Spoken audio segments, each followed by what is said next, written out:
포커스에서는 대권 도전을 선언한 임태희 전 대통령 실장과 함께 대선 출마 배경과 앞으로의 계획에 대해 들어보는 시간을 마련했습니다. 자리에 새누리당 임태희 예비후보 자리해 주셨습니다. 안녕하십니까? 네, 먼저 시청자들과 대전 시민들께 인사의 한 말씀 부탁드립니다.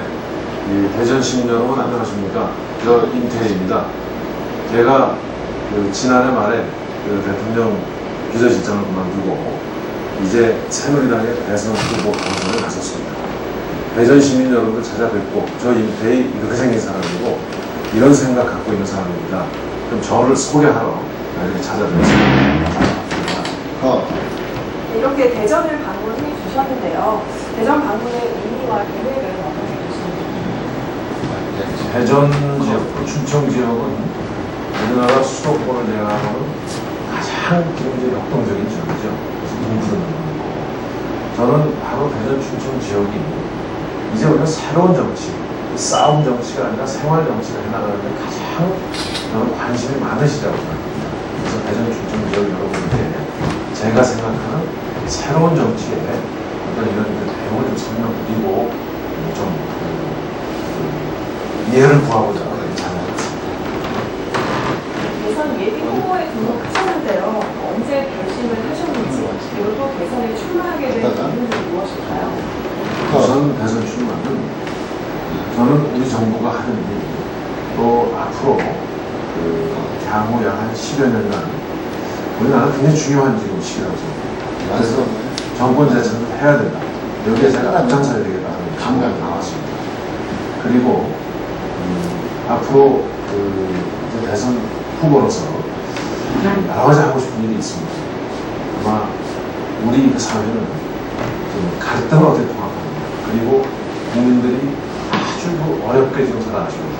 그래서 교육과 일자리와 주택의 문제, 특히 그중에서 일자리 문제를 어떻게 해결하느냐에 관심이 많으신 것 같습니다.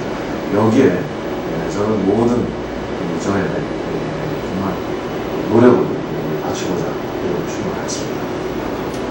네, 행정고시를 통해서 경제 관료가 되셨고 국회의원 3선에 장관도 지내셨는데요. 네, 지금까지 활동 속에서 서민들의 생활을 들여보기 위해서 어떤 노력을 펼치셨고 그 노력들을 통해서 이해한 서민 생활은 어땠는지 궁금합니다. 제가 공무원 생활을 하다가 국회 출마했습니다. 공무원은 찾아오는 국민들에게 서비스하는 것입니다. 그리고 정치인은 정말 어려운 부분을 찾아가서 서비스하는 거라고 생각하고 저는 정치 시작했습니다. 그동안은 많은 현장을 돌아보면서 우리나라 서민들은 정말 고통스러워하는 것이 요약하자면 교육과 직장, 일자리와 주택이라는 걸 느꼈습니다. 그래서 교직주라고 저는 제가 용어를 만들어서 다니고 있습니다. 교직주. 이 문제는 저는 서민들이 가장 어려워하는 이 문제를 풀고자 하고 있습니다. 그래서 특히 이 중에서 일자리 문제를 풀면 모든 문제가 다 해결될 수 있습니다. 그래서 제가 고용노동부 장관 시절에 원래는 노사관계를 주로 다루는 부서였는데 정말 일자리 없는 사람에게, 그러나 일하고 싶어하는 사람들에게 일자리를 주는 게 더 중요하다 이런 생각으로 고용을 중시하면서 고용노동부로 정치까지 바꾸고 일자리 문제 해결에 아주 역점을 두었습니다. 그 일을 정말 대통령이 돼서 국민 여러분께서 원하시면 누구든 일자리 가질 수 있게 하는, 즐겁게 일할 수 있는 그런 나라를 만들고 싶습니다. 네, 현 정권의 대통령 실장을 지내셨는데요. 대통령 실장을 1년 반 정도 하셨는데 그 시간 동안 어떻게 활동을 하셨는지요? 아쉬운 점도 있을 것 같습니다. 대통령 실장은 기본적으로 이제 국정을 총괄하는 이런 입장에서 같은 걸 보좌하는 입장입니다. 그동안에 제가 실장 시절에 우선은 그 당시에 대통령과 당의 박근혜 대화에 관련해서 여러 가지 이제 좀 갈등적 요소가 있었습니다. 그래서 그 문제를 제가 푸는데 무슨 역점을 뒀었고 그 이후에 이제 우리 사회가 양극화되고 뭔가 경제적으로 중소기업, 대기업 간에 불공정한 일들이 많이 일어나고 있습니다. 이제 여기에 공정사회를 우리가 좀 정착시켜야 된다. 그래서 공정사회를 내가 국정의 중요한 목표에서 이제 재택을 하고 그 뒤에 참 우리 사회에 갈등 과제가 많았습니다. 중요한 건 말씀드리면 우리 대전 충남 지역에 가지고 있었던 과학 비즈니스입니다. 또 동남권 신무원 문제, 또 검찰 경찰의 수사권 조정 문제, 또 농민을 위해서 주로 활동하게 하는 농업법 개정 문제, 그리고 LH공사의 본사 이전 문제, 의약품, 슈퍼파면 문제, 이로 말할 수 있는 그런 과제들을 제가 재임 시절에 해결을 했습니다. 그런 과정을 통해서 정말 소중한 경험을 가지고 국정의 정말 원활한 수행이라고 하는 것이 얼마나 국민들께 중요한지도 네, 그러면 현 정권 4년을 평가한다면 어떻게 평가하시겠습니까? 우리 정부를 우선 아주 세계적인 경제 위기에서 박우선 팀장님, 세계에서 대한민국을 우리 김승주 기자한테 메일로 우리 김승주 기자한테 나중에 메일로 우리 후보님 사진이랑 활동 같은 거 있잖아요. 메일로 좀 보내주세요. 저희가 편집할 때 좀 쓰게. 동영상도 괜찮은 거 있으면 너무 길지 않게. 추진할 때 실질적으로 난 이거 너무 좋고.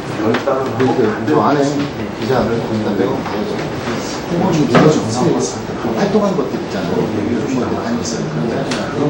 동영상으로 활동하는 거 동영상 자고 있어서 너무 많이 없어도 되거든요. 중간에 우리 정부가 편집할 때 대전에서 많은 편찬을 기자 메일로 앞쪽에서 제가 좀 보내주세요. 영업 이따 꼭 받으세요. 세워라. 나라를 정말 따뜻하게 좀 만들어라 하는 그런 요구가 국민들께서 있으셨다고 생각하는데, 그런 점에서 좀 옳고 그른 기술에 옳은 일이라고 보다 더 확실하게 이렇게 좀 추진을 해주는 것이 조금 이렇게 자신감이 없이 추진했다 이렇게만 느끼시는 것 같아요. 그래서 그런 점에 대해서 조금 국민께서 좀 낮은 점수 주시는구나 하고 이렇게 파악하고 있습니다. 네, 소재를 전환해서 경선에 대해서 여쭤보도록 하겠습니다. 개방형 경선이 필요하다고 보는 이유는 뭔지, 그리고 또 경선 일정을 늦추자고 하셨는데요. 어떤 이유에서인가요? 경선은 과에서는 승리하기 위해서 하는 것입니다.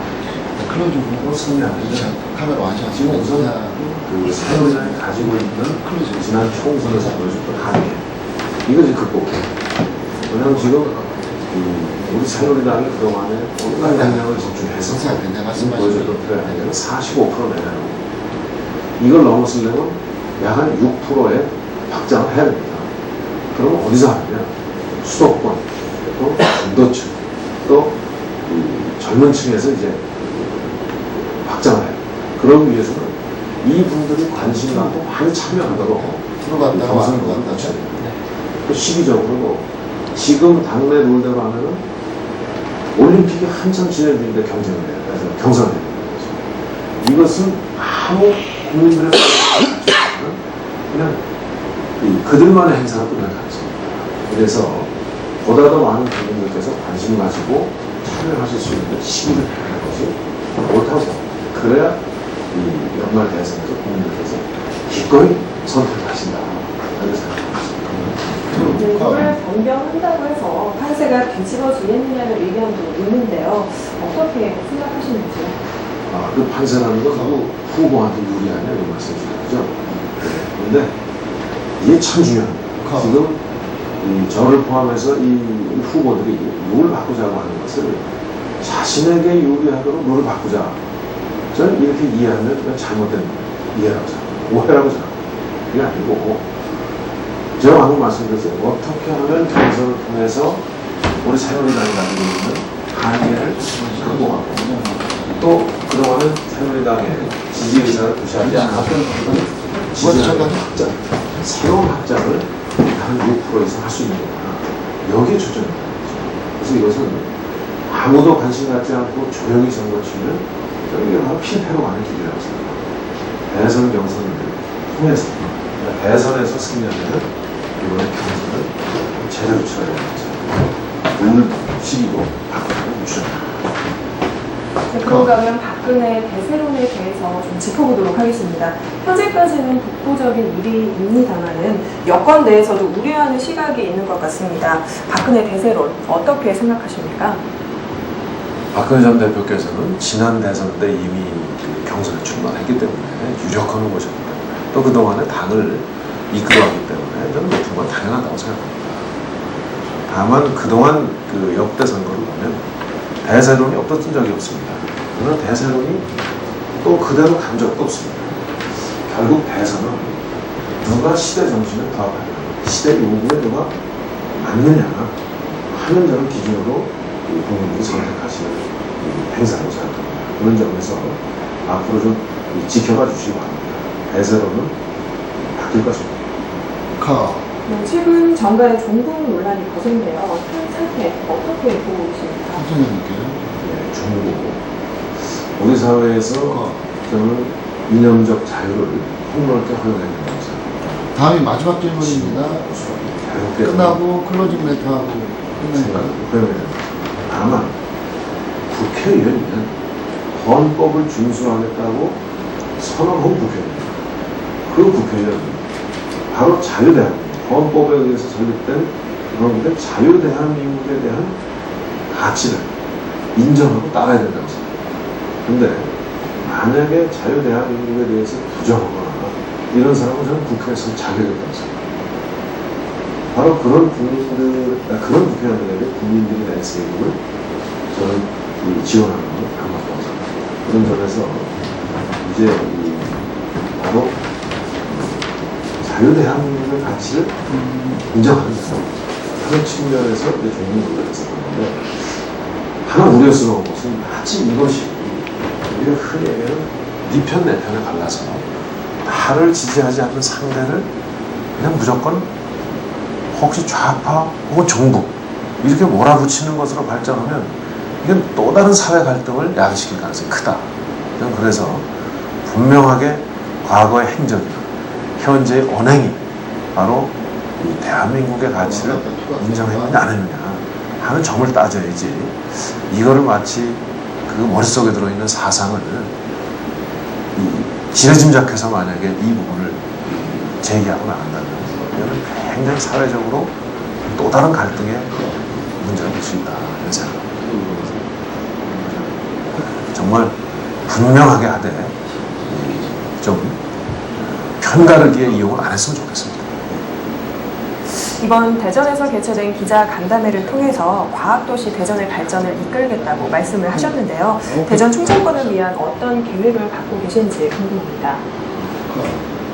이 과학 비즈니스 벨트는 제가 실장 때 이제 최종적으로 결정을 했는데 저는 과학 비즈니스 벨트의 성공 여부가 대한민국 미래의 성공을 저는 좌지우지할 수 있는 이런 저는 중요한 사안이라고 생각하고 있습니다. 그런 점에서 지금 얼마나 세계적으로 이 과학기술의 발전 속도가 빠릅니까? 우리가 이 재정 사정을 이유로 해서 과학 비즈니스 벨트를 제때 못할 때 저는 바로 과학 비즈니스 벨트에서 뒤처진 바로 이것은 역사적으로 큰 저는 실책이 될 가능성입니다. 그래서 지금보다 더 빠른 속도로 어떻게 하면 과학 비즈니스 벨트가 제대로 조성돼서 이게 한국의 미래에 정말 제 역할을 하게 하느냐 하는 역점을 두고 이 문제는 챙기도록 저는 이렇게 하겠습니다. 네, 말씀하신 것처럼 임태희 예비 후보님만의 그 소신 있는 정계 활동 기대하겠고요. 이번 대선 경선에서 좋은 결과 있길 바라겠습니다. 네, 오늘 말씀 감사합니다.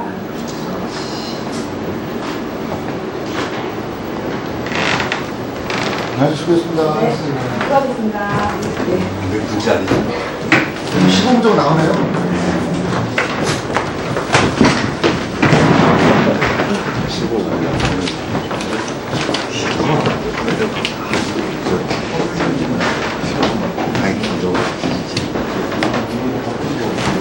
본인은 길어.